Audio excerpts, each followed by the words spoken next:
How to create business account on PayPal. Let's go.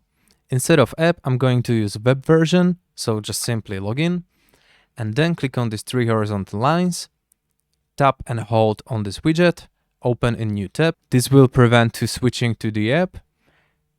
Open new tab and then scroll down until you see upgrade to a business account. Click on it. Click on let's go. Now you can choose between individual seller or business. I'm gonna choose business, business type. I will be private corporation. Click let's go.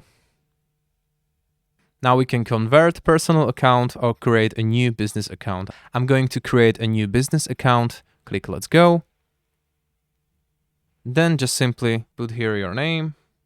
After you filled all information above, just simply check this box, you agree, and then agree and create account. Also make sure your email address is business address, not private address, and then you can create account like this. You will get confirmation code to your email. Click on email you code.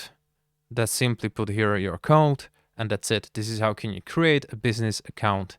Thanks for watching. Have a nice day and see you later.